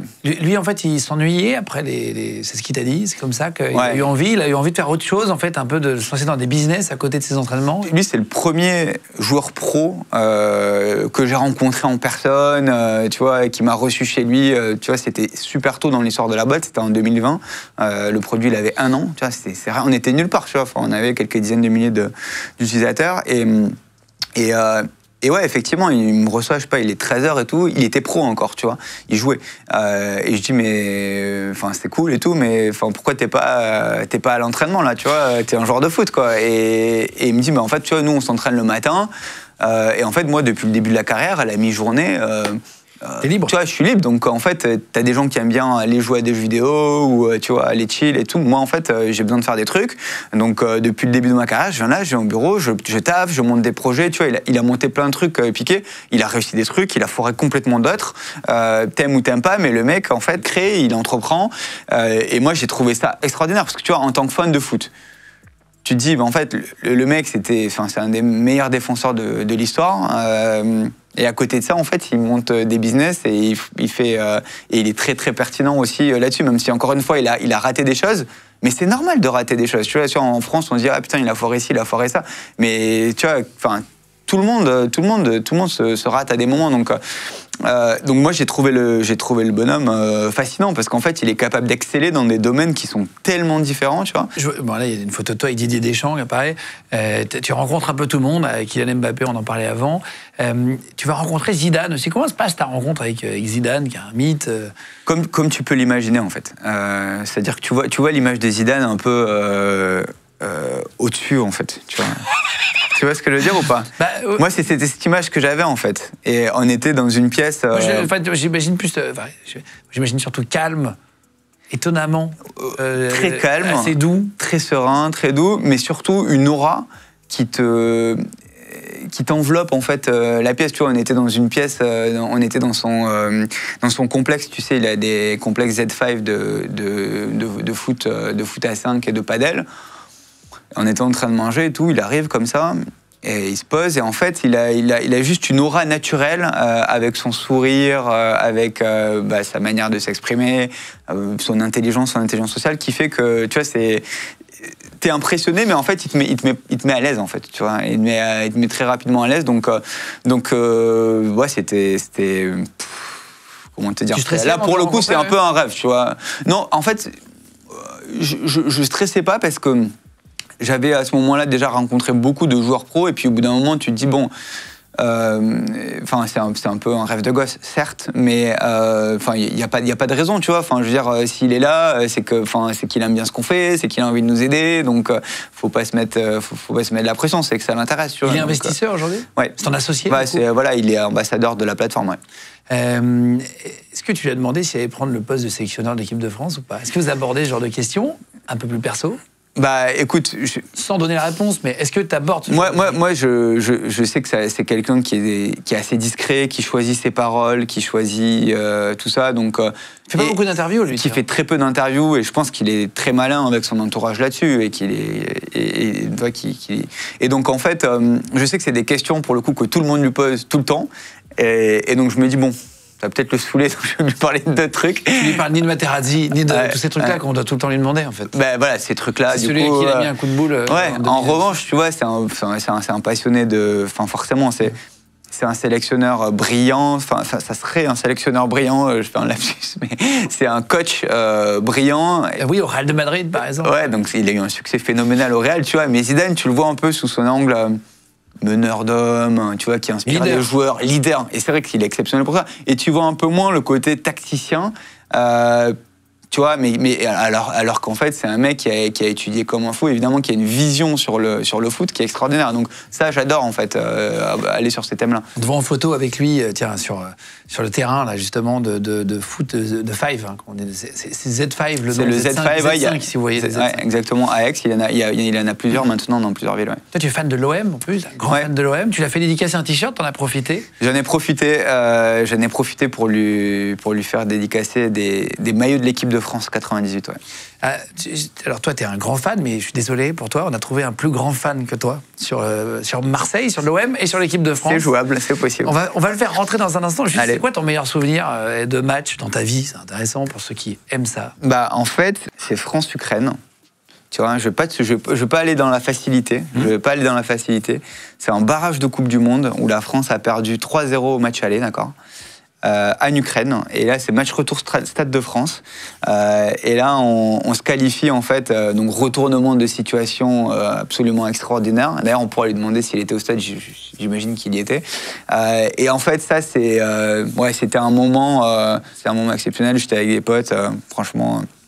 On n'y croyait pas et ils nous ont fait un truc de fou, quoi. T'as eu parfois une réaction étonnante parfois avec tes filles, je crois, en regardant un match. T'es un peu énervé. Ah, effectivement, ouais. Ça, c'était. Alors ça, c'est un autre très bon moment, mais je le mets pas dans mon meilleur parce qu'à la fin, c'est une défaite et que moi, je suis en compétition, j'ai envie de gagner, donc ça me fait. Mais c'était finale de la Coupe du Monde 2022 et je suis dans nos nouveaux bureaux à New York et puis voilà, on fait un match de merde. Enfin, tu vois, l'équipe de France joue mal, on perd. Tu vois, il y a 0-2 et puis on joue vraiment mal. Je suis avec mes filles, donc il y a ma grande qui avait 6 ans à l'époque, et ma petite qui avait 4 ans et puis je sais pas, on rate une passe de plus, un truc de plus et tout. Et là je sors de mes gants, tu vois, de mes gonds, pardon, et j'envoie un énorme coup de pied dans la porte du bureau et en fait mes filles me voient devant mes filles qui ne m'ont jamais vu dans cet état-là, tu vois. Et donc elles me ressortent ce truc des années après en mode mais ouais, qu'est-ce qui t'est arrivé, qu'est-ce qui s'est passé, les filles se sont touchées et tout. Donc ça, après c'est plus le souvenir après et puis après quand il y a eu les buts qui sont enchaînés avec la perf incroyable de Kylian, quoi, tu vois. Donc ça c'était un moment très très fort, quoi. Bon, t'es assez fan pour frapper des portes avec tes pieds quand même. Ouais, l'équipe de France c'est au-dessus de tout pour moi. Ouais. T'as offert des cadeaux. Tu disais Sora, t'as offert un jour un truc à un père et son fils. Ça fait partie des trucs qui te plaisent dans ton métier. On a beaucoup d'histoires de famille en fait sur Sora, de gens qui ont gagné des choses et qui sont allés kiffer en famille. Donc, tu vois, on a le derby sévillan où tu as un père de famille, tu vois, qui est fan depuis des générations et qui va faire le derby de Séville avec son petit en VIP, qui va dans les vestiaires et tout. Donc, tu les vois les larmes aux yeux. On a fait un mini docu qui est sorti, qui est hyper émouvant, tu vois. Donc, en fait, créer des moments comme ça, créer des émotions comme ça, et on en crée beaucoup, tu vois, des centaines, en fait. Moi, je trouve ça magnifique. Et après, tu as des gens qui jouent en famille aussi, tu vois. Ils font l'équipe ensemble, père et fils. Mère et fils, c'est un peu plus rare, mais voilà. Et donc ça, c'est beau aussi, parce que ça les connecte autour de leur passion, et ils vivent le match ensemble, et c'est beau, quoi. Avant de faire rentrer Dominique, le plus grand supporter de l'équipe de France, grand fan de l'OM aussi, vous allez voir, qui suit depuis 1972, qui est partout, tout le temps, à tous les matchs, etc. Il va nous raconter son parcours. Juste, tu as 38 ans, tu es entrepreneur, tu as une boîte qui fonctionne fort. Est-ce que tu arrives à voir assez tes enfants? En fait, c'est vraiment la limite que qu'on s'est mis en fait avec ma femme quand on s'est dit ok, on y va, on va continuer à avoir des enfants, tu vas monter ta boîte, je vais monter ma boîte. J'en ai 3 aujourd'hui. J'en ai 3 aujourd'hui. On s'est dit en fait ça c'est le truc qu'on veut pas regretter, en fait, tu vois. Je veux pas me dire en fait ouais, ceci cela, mais en fait tu vois, j'étais pas là le matin, j'étais pas là le soir, j'étais pas là pour les vacances, j'étais pas là pour ceci. Alors il y a des sacrifices, tu vois. Combien de vacances, en fait, j'ai dû m'interrompre dans un truc pour aller faire quelque chose d'important, d'urgent, etc. Mais le matin, je les amène à l'école. Le soir, je suis là, je dîne avec elles, je les couche, tac. Donc ça, c'est un peu l'ancrage, en fait, qui, dans tous les moments, en fait... Minimum que tu t'es fixé. Ouais, c'est le minimum. Et puis, voilà... c'est le truc que je veux pas regretter, en fait. Tu vois. Tu dis que le plus dur, c'est d'être présent émotionnellement pour tes enfants en tant qu'entrepreneur. Être présent, en fait, tu vois, t'asseoir à table, en fait, si c'est pour scroller sur ton téléphone pendant tout le dîner ou avoir ta tête. Mais ça, c'est très dur, tu vois. Enfin, c'est hyper dur. En fait, moi, j'estime qu'un entrepreneur, au bout d'un moment, si tu veux viser le haut niveau, c'est comme un sportif. Hein. Faut avoir une hygiène de vie parfaite, faut bien dormir, faut bien bouffer, faut être bien équilibré, et donc ça demande beaucoup de discipline, en fait, quoi. T'as eu un peu d'Action du Sud sur Juste Demande. Putain, ouais, ça me lâche, tu vois. Je savais que t'allais m'amener dans une zone de confort où t'allais lâcher vraiment le fond de mon accent. On va faire rentrer Dominique dans 20 secondes. Juste, dernière question avant. Pour toi, pour Sorare, c'est quoi la suite pour Sorare? C'est quoi le futur? Qu'est-ce que tu envisages? Aujourd'hui, donc, vous pouvez acheter les cartes de foot. Tu disais, tu parlais de la NBA aussi. Ça fait de quoi les autres on a beaucoup de projets. L'ambition ultime, comme je te disais, c'est créer le leader mondial du divertissement dans le foot. Donc c'est l'endroit où tu peux collectionner des cartes, où tu peux jouer aux meilleurs jeux, où tu peux kiffer avec tes potes, et où peut-être tu peux aussi regarder du contenu qui peut être des contenus du match ou autre. Donc ça, c'est là où on veut arriver. Après, dans les projets à plus court terme, en fait, on veut, tu vois, là, on est en train de démocratiser le jeu avec une offre gratuite beaucoup plus fun, beaucoup plus cool. Donc ça, c'est un gros pilier de simplification, d'ouverture. Potentiellement, on va ajouter des sports aussi à un moment donné.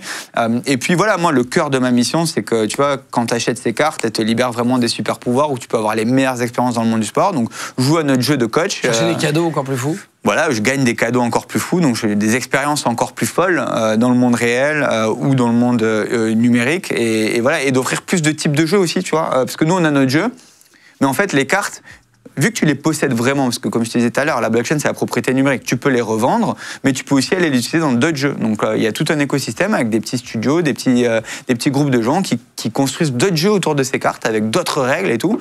Et donc, c'est un peu cette vision d'avoir un store des jeux de sport où, en fait, tu as une marketplace, tu as des cartes, tu les achètes, tu les revends, et puis après, pam, tu rentres dans ce jeu, tu rentres dans ce jeu, tu rentres dans ce jeu. Et donc, ça, c'est un truc qui nous anime pas mal. Et tu vois, on va annoncer bientôt une espèce d'événement où il y aura plein de projets qui vont venir pitcher, puis on va en financer certains, et ça va créer plus de jeux auxquels tu peux jouer avec tes cartes. Tu vas faire d'autres levées de fonds ou pas ? En fait, là, on a un chemin pour devenir rentable suite aux gros investissements qu'on a fait dans l'achat de droits sans levée de fonds. On a beaucoup d'acteurs qui s'intéressent à nous, donc... c'est pas impossible que, en fait, on en refasse. C'est pas impossible, mais c'est pas un objectif, c'est pas un but, quoi. On va faire rentrer Dominique. Allez. Dominique Richet, plus grand fan de l'équipe de France depuis 1972. On s'est dit que c'était une bonne idée d'interviewer un grand fan de foot pour parler d'un jeu de foot. Sorare, c'est parti, on le fait rentrer.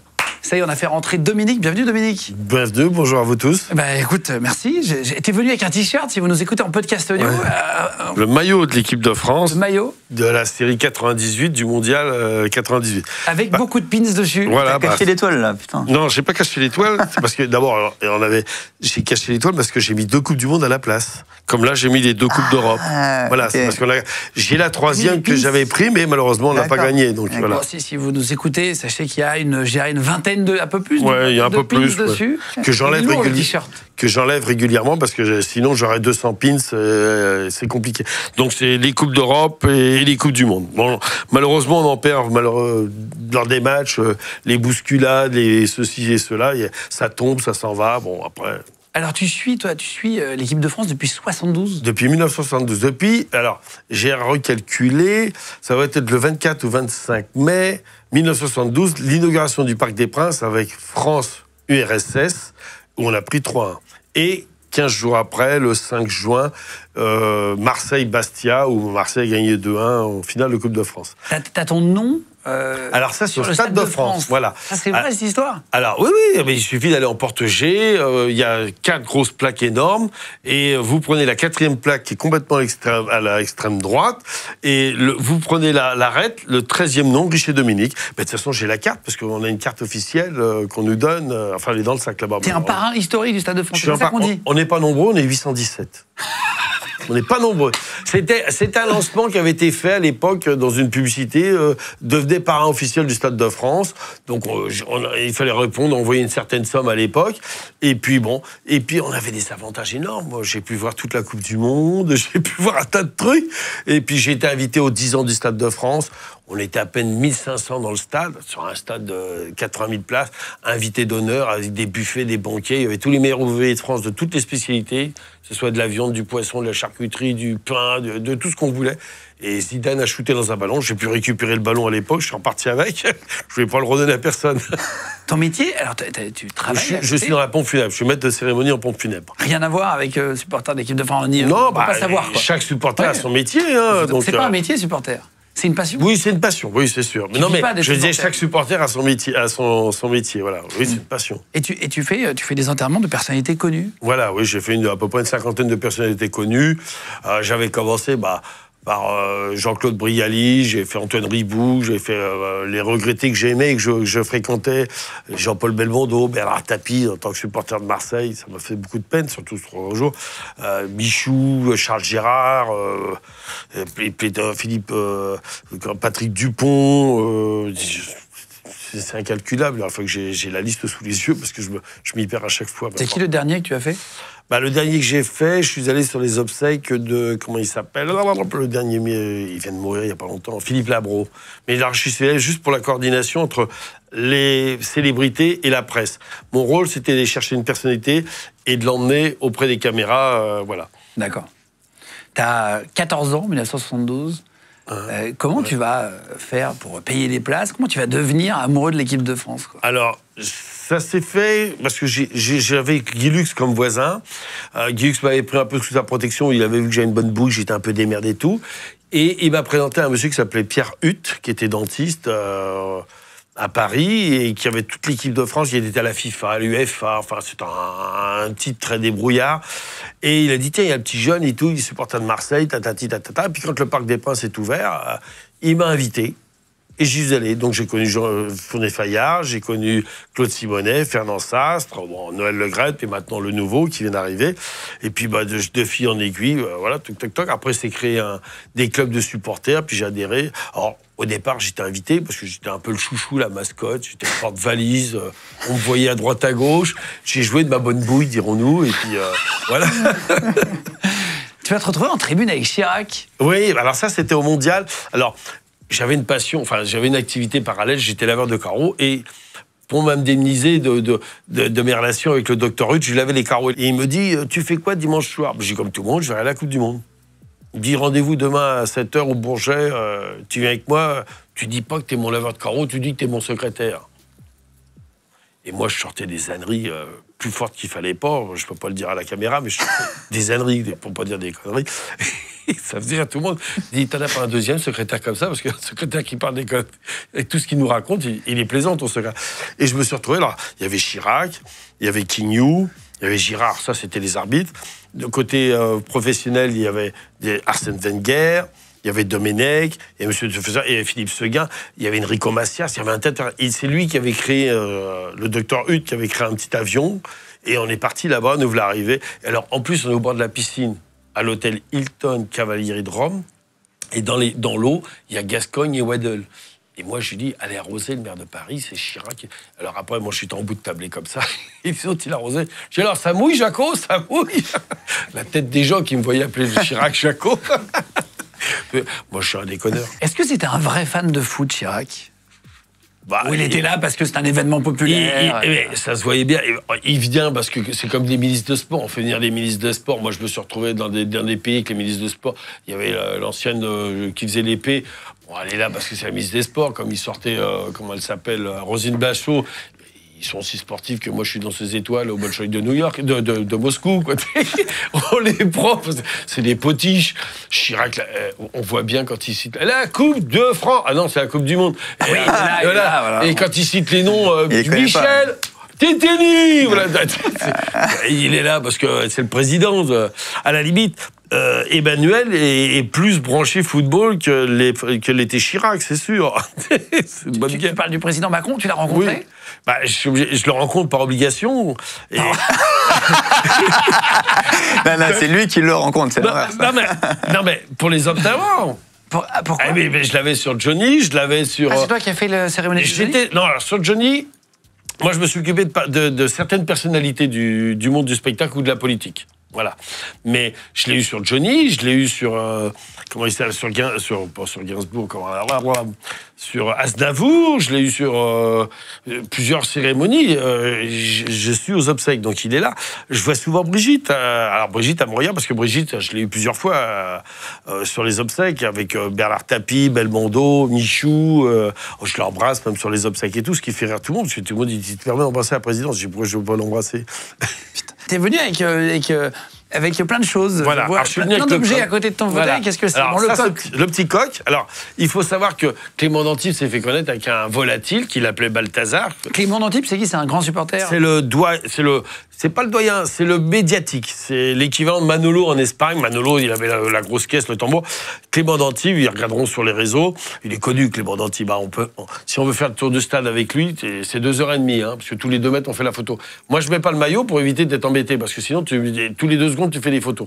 Lui, il dort avec son maillot. Les gens te reconnaissent? Bien sûr, ils te reconnaissent, les gens. Quand tu passes à la télévision, c'est ce que je dis toujours quand je discute avec des artistes, Michou en l'occurrence. Il dit, j'ai fait une émission, je fais 3 millions de spectateurs. Je dis, oui, moi j'en fais 4,5 milliards. Tu rigoles un peu. Tu peux mettre toutes tes années de télévision, tu ne feras jamais 4,5 milliards. Une finale de Coupe du Monde, c'est 4,5 milliards de téléspectateurs, mine de rien. Est-ce qu'à chaque fois, ils vous filment, c'est ça en fait? Voilà, oui. Je suis maqué avec des chaînes de télé. C'est-à-dire quoi, je suis maqué avec des chaînes de télé? C'est-à-dire que j'appelle les journalistes, je leur dis que je suis dans telle tribune, et ils viennent nous voir et ils nous filment. Les gens, ils se posent des questions, ils disent, comment tu fais, toi, pour être toujours à l'écran? Il y a 80 000 personnes, ils prennent toujours les 3-4 mêmes couillons. J'y fais là. Vous êtes d'accord avec les mecs? Mais d'accord, oui, tu fais pas 50 ans de télévision sans connaître des gars de la télévision non plus. Faut être un peu couillon quand même. C'est un business. Alors, donc, t'as ton coq. Ce coq, il a été créé en fin 83 pour le championnat d'Europe 84. Donc, il a 41 ans. Et donc, tu l'as acheté là-bas? Non, je ne l'ai pas acheté. Non. Alors, pour la petite histoire, à l'époque, je travaillais chez un huissier. J'habite Soisy, c'est marqué sur le maillot. Et le gars quand je travaillais chez l'huissier, je suis allé chez un type, il ne pouvait pas payer ses charges, il était saisi. Et on a été saisir sa boîte, il fabriquait les coques pour le championnat d'Europe à Saint-Leu-la-Forêt, où j'étais dirigeant de club.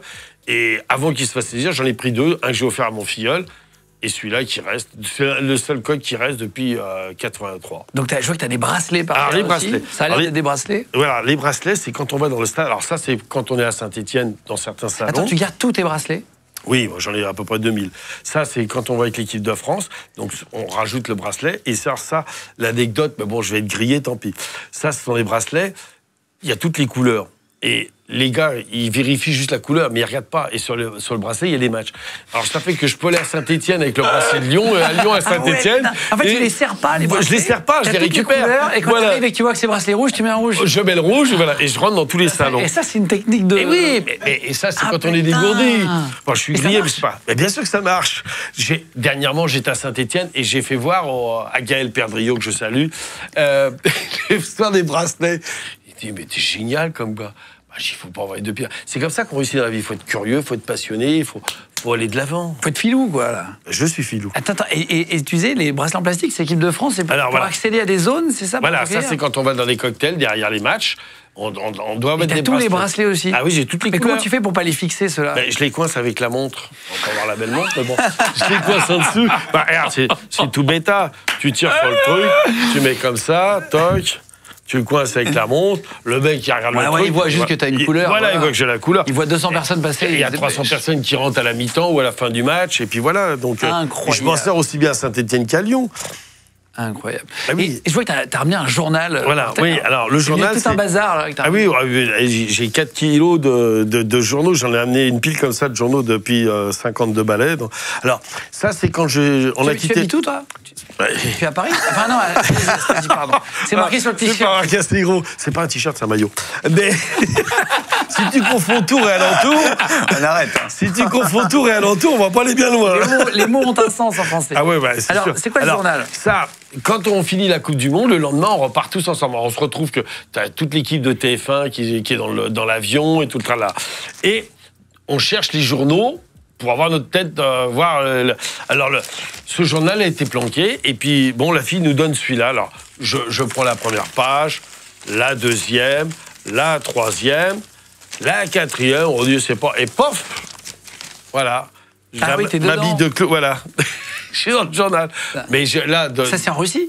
Oui, c'est le journal le lendemain de la finale. T'as toute l'équipe de France de football en couverture, en médaillon. Voilà, dans l'équipe de France avec la Coupe du Monde. Et nous, à l'intérieur du journal. On te voit, donc alors ça, cette photo-là, plein de photos de elle toi. a fait le tour du monde, celle-ci. Elle avec a le été coq? Avec le coq, au Brésil. Ah, le coq, il a 40... il est 80... Est-ce que t'es supporter de Marseille, t'es supporter de Saint-Étienne et de Lyon. Voilà. Alors, c'est vrai, les gens... Qu'est-ce qui se passe quand il y a des matchs où il y a plusieurs équipes que t'aimes? Eh ben, le meilleur gagne. Alors, c'est compliqué. Mais, alors, les gens ils disent comment on peut supporter Saint-Étienne et Lyon. Bah, imagine, t'as 4 enfants, il faut les aimer de la même façon. Est-ce que tu t'es déjà retrouvé dans des bagarres, parfois malheureusement, dans les matchs de foot, t'as des mecs un peu... Oui, non, je me suis retrouvé à un match, alors c'était au Parc des Princes, il y avait PSG Leeds, les mecs étaient avec des haches, des couteaux et tout. Et les CRS, à l'époque, il y avait encore cette fameuse tribune, Goulotte, il y avait une cuve, une cave, une fosse, voilà, je cherchais le mot. Il y avait une fosse à l'époque. Les CRS, ils étaient là, ils attendaient l'ordre. Ils attendaient qu'il y en ait 3 qui ont la tête coupée pour sortir de là. Donc nous, à la limite, on a sauté dans la fosse. Les CRS nous ont fait un peu la courte échelle parce que c'était assez profond. On a échappé à ce genre de truc, mais c'était à l'époque, il n'y avait pas toute cette fouille, ça remonte à une trentaine d'années, si ce n'est plus. Après, j'ai assisté à des échauffourées entre supporters parce qu'ils n'étaient pas à leur place. L'autre, il dit j'ai payé au premier rang, toi, t'es au 5e rang, mais l'autre, il voulait être au premier rang. Et ça s'échauffe, oui. Qu'est-ce que tu penses des hooligans, toi, des mecs qui viennent vraiment... Enfin, des hooligans... Je trouve ça cool. Je trouve ça couillon. Le sport, en l'occurrence, c'est fait pour réunir des gens, c'est une passion, ça doit être la fête. Maintenant, on peut être triste qu'on perde, je peux comprendre, mais te laisse foutre sur la tronche pour des broutilles, je trouve ça débile. Je suis pas pour la violence. Après, on peut s'envoyer des invectives à l'OM, à les Paris, à les machins, pourquoi pas. Mais se foutre la bagarre, c'est pas mon truc. Tu vas devenir pote avec différentes personnes dans le foot, notamment Jean-Michel Aulas. Ah, Jean-Michel Aulas, c'est un amour de bonhomme. On te voit avec lui. Il fait quoi aujourd'hui, Jean-Michel Aulas, pour ceux qui ne connaissent pas? Jean-Michel Aulas, aujourd'hui, il est à la Fédération française de football. Il s'occupe de l'équipe féminine, patron de Lyon, et il s'occupe de l'équipe féminine à la Fédération française. J'espère que la France va aller en finale, parce que je dois aller en Suisse et je vais lui demander une place pour la finale. Et puis j'espère qu'il va se présenter. Alors en plus, il y a le changement des élections. Je viens d'apprendre que maintenant on va voter pour le maire et non pour le truc. Je lui souhaite bonne chance pour qu'il soit élu au maire de Lyon. Il gère la salle, l'aréna sportive de... Il te reconnaît, lui? Vous connaissez bien maintenant? Je l'ai tous les jours au téléphone. C'est un mec en or. Alors, c'est un type qui va de l'avant, qui prend des décisions. Mais il a attiré l'attention sur lui pour qu'on laisse son club tranquille. Mais c'est un génial. Tu iras en 2026, la prochaine Coupe du Monde? Je prévois d'y aller, oui. En Amérique du Nord, donc Canada, USA et Mexique. Voilà. Oui, je prévois d'y aller, oui, bien sûr. Mais c'est ce que je disais, ça va être un coût énorme parce que si l'équipe de France va au bout, maintenant, c'est plus sur un mois, c'est sur 2 mois. Donc, c'est 60 nuits. 200 €, 12 000 balles. C'est 4 000 balles les voyages. C'est 3 000 à 4 000 balles les places. Et il faut manger. Donc, c'est un billet de 25 000. T'es moins motivé qu'avant, tu disais au téléphone. Oui, parce que quand on appelle ça, le football a changé, les supporters ont changé. Voilà. Moi, j'y vais. Avant, j'y allais. Là, j'y vais parce que j'ai encore quelques amis en tant que supporter. On se retrouve, on fait des soirées, on va dans les hôtels, on fait des bouffes ensemble. Mais j'ai... Bon, déjà, les supporters d'une année sur l'autre, il y en a un peu de moins en moins. Je suis Mais il n'y a plus cette ambiance que j'ai connue. Les jeunes de 20 ans veulent nous prendre la place. D'ailleurs, les vieux, on n'en a rien à foutre de vous, quoi. Mais s'il y a des vieux, c'est les vieux qu'on fait les jeunes. Hein. C'est pour les jeunes qui font les vieux. Hein. C'est ça le truc. C'est qui le plus gentil des joueurs que tu as vus? Tu t'es dit vraiment, lui, c'est un... C'est-à-dire que moi, je ne fréquente que ceux que j'aime. Donc, automatiquement, pour moi, ils sont tous gentils. Pour qui j'ai pas Tom Crochu, je ne vais pas les voir. C'est-à-dire que c'est compliqué, tu as 11 joueurs. Si tu peux pas en voir 11 et que tu en aimes 3 ou 4, bah, tu vas voir les 3 ou 4. Les 7 autres, je sais pas que tu as... Si t'as pas d'atome crochu, moi quand j'allais voir Marseille Saint-Étienne, enfin Saint-Étienne Marseille, j'allais voir celui qui est parti à Nice après, je me rappelle un peu plus de son nom. J'allais voir Thauvin, j'allais voir Germain, et puis il y en a un autre que j'oublie le nom parce que dans la précipitation. T'allais voir ceux que t'aimais bien, quoi. J'allais voir ceux que j'aimais bien. Après les autres, ils passaient devant moi. Bon, bah ils sont de Marseille. Bon, bah voilà, c'est comme ça. Merci Dominique d'être venu. Je te check. Merci d'être venu jusqu'à nous. Merci de votre gentillesse. Nicolas, merci à toi d'être venu nous présenter Sorare. Je suis content de voir qui était derrière, parce que Sorare, c'est quand même à 5 millions d'inscrits, de joueurs, 200 000 qui jouent vraiment de manière hebdomadaire, qui sont assidus dessus. Si vous voulez aller, je vous mettrai le lien directement dans la description avec le code Légende 150, vous aurez 150 €. Si vous achetez quelques cartes comme ça vous lancera pour faire une belle équipe. Et puis si vous voulez télécharger l'application, je vous mettrai le lien directement dans la description de la vidéo sur YouTube et dans la description du podcast audio sur Spotify, Deezer, sur Apple Podcast, Amazon Podcast aussi. Vous pouvez télécharger directement dans la description. Vous avez le lien. Je te check aussi. Merci. Salut, merci à toi. D'être venu jusqu'à nous. Bonne continuation, bon courage merci. pour la suite et félicitations pour tout ce que tu as fait jusque-là. Merci beaucoup. C'était un plaisir de passer un petit moment avec toi et avec tes auditeurs. Merci d'être là de plus en plus nombreux, les amis. On se retrouve tous les mercredis, vendredis et dimanches sur Légende pour 3 interviews ou documentaires en podcast audio. Vous pouvez nous écouter sur la route en faisant du sport aussi. Merci d'être là de plus en plus nombreux. Vous êtes environ 150 000 à vous abonner chaque mois sur YouTube. Donc continuez de le faire. Ça nous aide vraiment à avoir des invités de plus en plus exceptionnels comme toi aujourd'hui, Nicolas. Merci de faire de Légende le premier podcast de France aussi en audio partout. Donc voilà, je vous embrasse très fort et puis on se retrouve très vite de toute façon pour une prochaine vidéo. Ciao tout le monde.